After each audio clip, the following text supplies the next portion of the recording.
Hi నాన్న. హాయ్రా. ఏంట్రా ఏదో ఎదుగుతున్నావు? అంటే రింగ్ పోయింది. నీ వల్ల నెల్లూరే పోయింది, రింగ్ పోతే. హ్యాపీ ఫాదర్స్ డే నాన్న. థ్యాంక్ యూ రా. హ్యాపీ ఫాదర్స్ డే నాన్న. Thank you. ఇద్దరు నాన్నలకి చెప్పేశావు నువ్వు. ఏ జన్మలో చేసుకున్న పుణ్యమో రా, మీ ఇద్దరు నా కడుపును పుట్టారు. ఏ జన్మలో చేసుకున్న పాపము, నీ కడుపును మేము పుట్టాం, నీ కడుపును మేము పుట్టాం. నాన్న రేపు ఇంగ్లీష్ ఎగ్జామ్ ఉంది నాన్న. ఎన్ని 11 మార్కులు వచ్చినాయా? మేము ఇంటి నుంచి వెళ్ళిపోయడానికి నిర్ణయించుకున్నాం. నిర్ణయం తీసేసుకున్నావా రియాజ్? తీసేసుకున్నాం.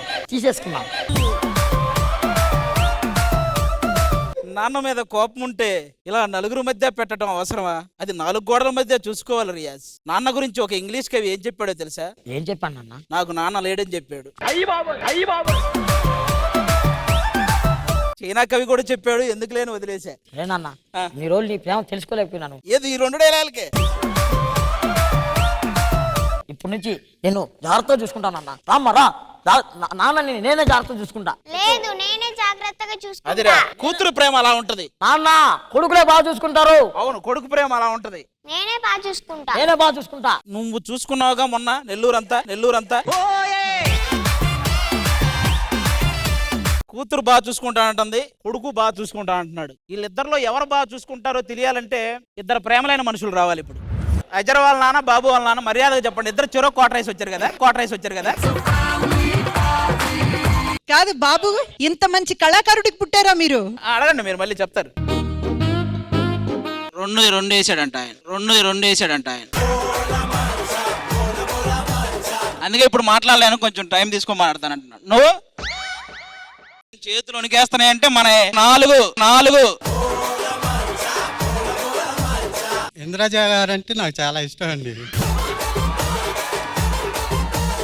మీరు ఆది గారు ఉన్న ఎపిసోడ్ లో చెప్పడమే తప్పు. ఇంద్రజ గారితో ఒకసారి డాన్స్ చేయాలని అడుగుతున్నా. ఏంటి రండి, పాపం వాళ్ళదేముంది. రండి ఇంద్రజ గారు.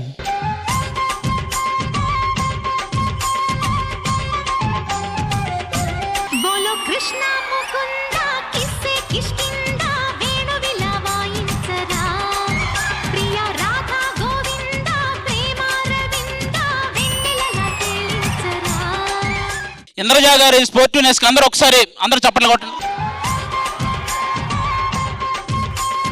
సరే, ఈ గ్యాప్ లో బాబు గారు వాళ్ళ నాన్న ఏమన్నాడంటే, ఎందుకు రష్మి అలా కూర్చుంది నాతో డాన్స్ చేయదా?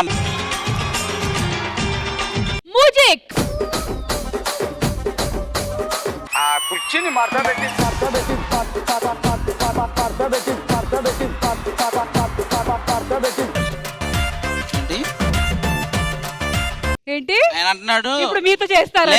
రష్మి డాన్స్ చూశాక మా ఆవిడకి విడాకులు ఇవ్వాలనిపించింది అన్నాడు. ఈ జన్మలో కాకపోవచ్చు, వచ్చే జన్మలో ఖచ్చితంగా. అడిగా ఎదలోలయనడిగా కదిలే క్షణమా. నెక్స్ట్ ఇప్పుడు మన గోదావరి కుర్రాళ్ళు ఇద్దరు రాబోతున్నారు. ఎవరు? అశోక్ అను బాబీ అని. అబ్బో, ఇద్దరు ఫాదర్లు మామూలుగా ఉండరు. వాళ్ళు వస్తారండి. ఆది గారు చూడండి, చాలా రోజుల తర్వాత మా ఫ్రేమ్ ఎంత కలర్ఫుల్ గా ఉందో. అవును, అందుకే ఈ ఫ్రేమ్ నేను అటు నుంచి కలర్ఫుల్ గా చూసుకుంటూ వస్తా. ఈ ఫ్యామిలీ కొంచెం బాగా తగులుతుంది నాకు. ఫాదర్ భాస్కరరావు గారు, మమ్మీ రత్నవతి, చెల్లి అన్నపూర్ణ, మేనల్డ్. నీది కూడా చెప్పు. నీది చాలా మంది తెలియదు. కాదు, మీ వాడికి చాలా మంచి విద్య నేర్పారండి. కీబోర్డు మామూలుగా వాయించడం. మీ వాయింపు ముందు మా వాడంత వాయింపు. నీ గురించి విన్నానమ్మా నేను. అసలు ఊర్లో తల దించితే ఎత్తమంట కదా. ఇలాంటి అన్నయ్య ఉంటే తల ఎత్తుకుని ఏం తిరుగుతాంలేండి. ఈడు నీట్ అయిపోయి.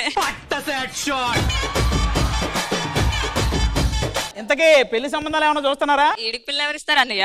అదేంటి, బానే పంచులేస్తారుగా. ఈడికంటే పంచులు నువ్వు వేస్తావు. నీకు ఎవరైనా ఇచ్చారేంటి పిల్లలే? మీరు మిషన్ కుడతారు కదా? అవును, నేను సేమ్. నేను మిషన్ కొడతాను, నువ్వు మిషన్ కొడతావు. హాయ్ అన్న, మా నాన్న కృష్ణమూర్తి అండ్ మా చెల్లెలు భారతి. హలో, మాకు ఇంట్రడక్షన్లు ఉన్నాయి. He is my father. చెప్పినా ఫాదర్. నువ్వు తాగేటప్పుడు ఆ గ్లాస్ అయినా దూరంగా పెట్టాలి. నువ్వు కూర్చోబెట్టుకొని తాగుతావు, ఆయన 4 ఎక్కువ తాగేసి వస్తాడు. ఏదైనా కనపడితే కదా తాగడానికి. ఇవన్నీ వచ్చేస్తాయి, చెప్పినవి మాత్రం రావు. మా ఫాదర్ అప్పారావు. నాకు నువ్వు పరిచయం చేసేదేట్రా? నీకంటే ముందే నా ఫ్యాన్ అయినా. పిచ్చోళ్ళ గురించి వెంటనే కానీ లైవ్ లో ఇదే చూడటం. ఇది కాదు నాన్న, నువ్వు నన్ను పరిచయం చేస్తావేంట్రా? నీకన్నా నేనే ఫేమస్. ఇప్పుడు ఎలా ఇచ్చాడు తెలుసా? మనోడు చెప్ప ఓ అదే ముందే చెప్పలేదు మనకి. సరే ఇప్పుడు చెప్పాడు కదా, చెప్పు. అన్నా మా ఫాదర్ అప్పారావు. అన్నా మా ఫాదర్. నువ్వు నాకు పరిచయం రా.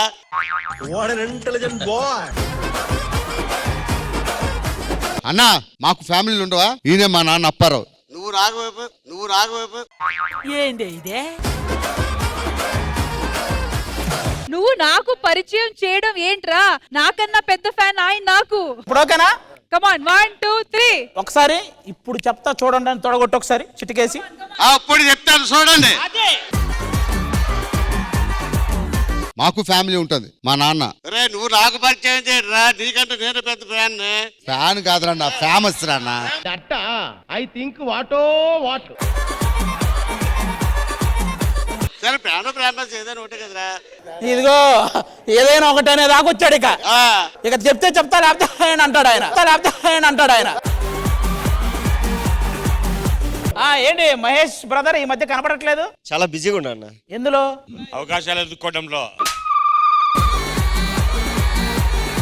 డాడీ నిన్ను తీసుకొచ్చింది నా పరువు నిలబెడతామని, ఇట్లా పరువు తీర్చామని కాదు. శ్రీదేవి డ్రామా కంపెనీ వాళ్ళు నాకు 4 సార్లు ఫోన్ చేశారు తెలుసా రమ్మని. దానికి ముందు 14 సార్లు ఫోన్ చేసినావంటే నువ్వు నా పరువు తీసేదానికి వచ్చావు కానీ ఈయన వదిలేయండి. మా చెల్లెలు నా గురించి కొంచెం గొప్పగా చెప్పు. అందరికీ నమస్కారం అండి. మా అన్న చాలా మంచోడు, కాకపోతే కొంచెం నోటిదూల ఎక్కువ. ఏంటి అక్కతో వచ్చావా? కాదు, నేనే ఈ కుక్కతో వచ్చా. అక్క ఏదేమైతే చాలా రోజుల తర్వాత హైదరాబాద్ వచ్చావు. చెప్పు, నీకు చార్మినార్ చూడాలనుందా, గోల్కొండ చూడాలనుందా, ట్యాంక్ బండ్ చూడాలనుందా? నువ్వు యాక్ట్ చేస్తే చూడాలని ఇవన్నీ కాదురా, ఓరని నీకు రెస్పెక్ట్ ఇస్తే చూడాలని ఉందిరా. అదేంటమ్మా అలా అంటున్నావు? ప్రతి ఒక్కళ్ళు బాబుగా అంటారే కానీ ఒక్కళ్ళు కూడా బాబు గారు అన్నది లేదురా. ఆంధ్ర సీఎం పేరు పెట్టుకున్నావురా, డిగ్నిటీకి బతకడం నేర్చుకోరా. అంత రాసుకున్నావు నువ్వు. మీ అమ్మాయి ఓయి సినిమా థియేటర్ లో డాన్స్ చేసింది అమ్మాయేనా? మరి మీరు వద్దని చెప్పలేదు అమ్మాయికి? వద్దని అలా చెప్తా ఉండే. వాళ్ళు ఎంజాయ్మెంట్ అవన్నీ కాదనకూడదు కదా. మనం పిల్లలు తండ్రులం కదా మన ఇద్దరం. పెద్ద మాట అన్నాడు సరాడు. కానీ యోధా ఏ మాటకి ఆ మాట. 16 అన్నల తెలుగు అమ్మాయిలో ఉన్నావు. అక్క అది అన్నలా తమ్ములా కాదు, అనాల. సరే నేను ఎలా కనిపిస్తున్నాను? మీరు 56 అనాలలాగా కనపడుతున్నారు. హలో ఆది గారు, మ్యాచింగ్ ఎందుకు వేసుకుని వచ్చారు? మీకా? మీ నాన్న సంబంధం అడుగుదామని. డాడీ ఏరా నువ్వెందుకు వచ్చా ఇక్కడికి? రేష్మందాని ఆయన నీకు ఇక్కడ పని ఏంటి? 2 సంవత్సరాల క్రితం నెంబర్ ఇచ్చాను. మైక్లో పెట్టుకో మొత్తం.